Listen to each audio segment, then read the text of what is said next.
So I just watched the new Marvel Cinematic Universe movie, Doctor Strange 2, Electric Boogaloo, and it was absolute nonsense.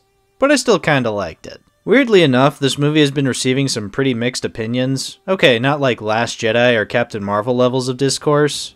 Yet. But there has been a noticeable discrepancy from what I've seen. Most people seem to think it's pretty good. Not great, quite messy in some regards, but overall it's just another dumb and inoffensive Marvel product. But then others seem to really despise it and say it's one of the absolute worst things the studio has done in a while. Now I've made it no secret that I haven't been a fan of the MCU products this past year. Stuff like the Disney Plus shows have been quite irritating to sit through. Sometimes they'll have a cool idea or a neat character moment, maybe even a unique filmmaking trick that impresses me in some way. But they've really been few and far between. They genuinely feel like Marvel movies just stretched out into 5 or 6 episode shows that absolutely decimate the pacing, causing anything slightly interesting to become boring and tedious. I'd say Moon Knight is the best out of all these shows in my opinion, but even then, it still suffers from Marvel's usual flaws. Bad CGI, cringy jokes, weird pandering moments that mean absolutely nothing. I can't really say it's offensive or downright garbage, but I can't say the truly great stuff distracts from the not so great aspects.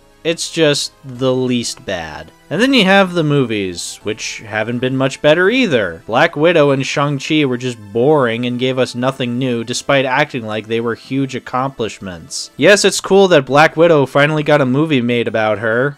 Apparently. And it's cool we got a superhero lead that's Asian, but they still have such weak stories, terrible effects, and try way too hard to make these characters more interesting by just putting them in world-ending scenarios. But they forget to give them personalities and interests and reasons as to why we should care other than just slapping the Marvel logo at the beginning and expecting that to be enough. And I don't even have to tell you how bloated and uninteresting Eternals is, but yeah, Eternals is bloated and uninteresting. And I know I sound like I'm repeating myself with these criticisms, but it's because I genuinely am having a hard time remembering what even happened in most of these shows and movies. And I just watched them within the past year. I literally haven't watched movies like The Lord of the Rings or Uncut Gems in maybe about like 2 years. Yet I can visualize most of their scenes and I can remember lines of dialogue.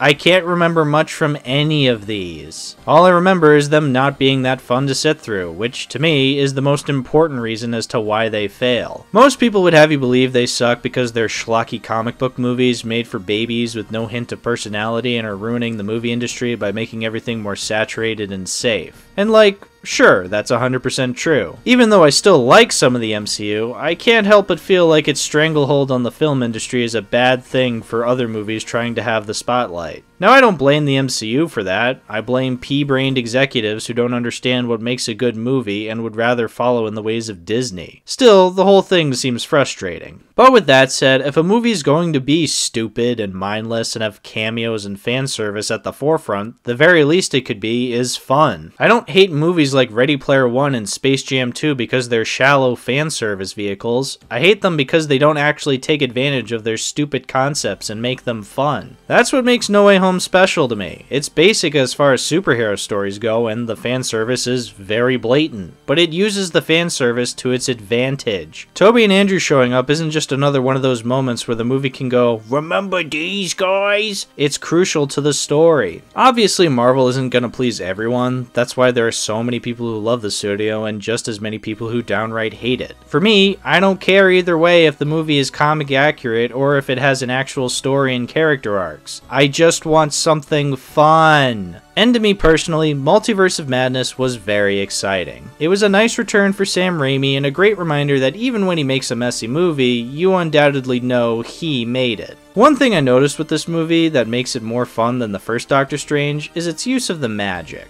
Doctor Strange and all the other sorcerers, when casting spells, would always use the same electric CGI magic. Whether when using shields or swords or whatever, it always looked the same. And sure, it looks cool, but when I see the crazy shit in the first movie when Strange is flying around, I kinda expect more with these spells. So in this one, it's changed up a bit. There's a scene when Strange is attacking the villain and is using snakes to distract her. There's a scene of Strange using a saw to cut a bus in half. Early on, Strange and Wong are fighting some eldritch otherworldly squid demon. It's obviously fake, but it looks a million times cooler than the main villains of the last movie. Doctor Strange meets an evil version of himself and they fight using musical notes, and it was the best live-action Fantasia Disney will ever get to. Strange literally possesses the corpse of another version of himself and dons a cape of demons. It's fucking wild and the exact kind of craziness I want to see from both a movie called Doctor Strange and from a director like Sam Raimi. Speaking of Raimi, his directing style is very much present. I can't say this is as atmospheric as the Spider-Man or Evil Dead movies, but there is more of an attempt to make this weird and out there movie very weird and out there. Every time the camera moved in a goofy way or the shot was at a weird angle, it felt like a tool being used from the Evil Dead movies. Not straight up referencing them, but rather using those kinds of shots to help enhance the scenes here. Much like the surgery scene in Spider-Man 2. Wanda possessing herself is a cool scene both tone-wise and shot-wise. It's dark and creepy while having just a dash of goof, because the scene is both ridiculous and terrifying. Again, this isn't some standout from the other Marvel movies. It still looks and feels like a Marvel movie at the end of the day, but I feel like there is enough Sam Raimi in there to balance it out. It never feels like it's clashing too much. Maybe some people felt it was too distracting, but I didn't. Speaking of distracting, time to talk about the cameos. So like I said with No Way Home, those fan service moments felt earned and part of the story. The villains and other Spider-Mans showing up helped move the story along, so it was both cool to see and didn't feel as forced. Here, the cameos were exactly that.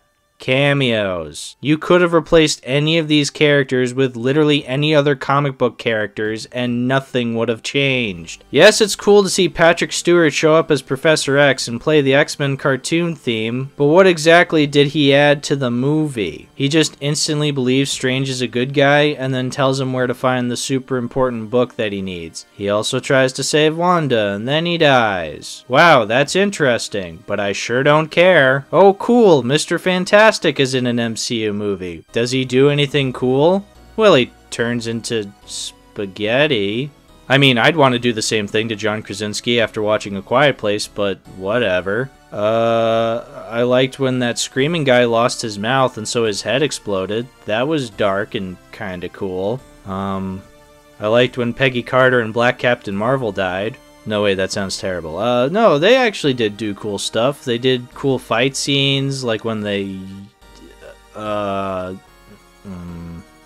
yeah, never mind. Their deaths were the best part. Yeah, these cameos were neat, but I ultimately didn't care for them. I liked how brutal their deaths were, and it was interesting seeing these different versions of characters, but again, you could replace them with literally anybody and nothing would be different. It really feels like they just spun a wheel and chose whoever they landed on with no rhyme or reason. And I feel like we should really talk about probably the movie's biggest shortcoming, the story. I know, a Marvel movie having a weak story. Must be a day that ends with Y. So Strange is called upon to protect America Chavez, this delightful little scamp who has the power to teleport dimensions. Odd and specific power, but whatever, I'll allow it. So anyway, Strange has to protect her from Wanda because Wanda really wants to steal her power so she can travel to a dimension where her children exist. Fairly basic idea for a story. In fact, it's not even that bad. Wanda wanting her children back seems like a great motivation for this character. That is until you have to do this pesky thing that all comic book movies hate.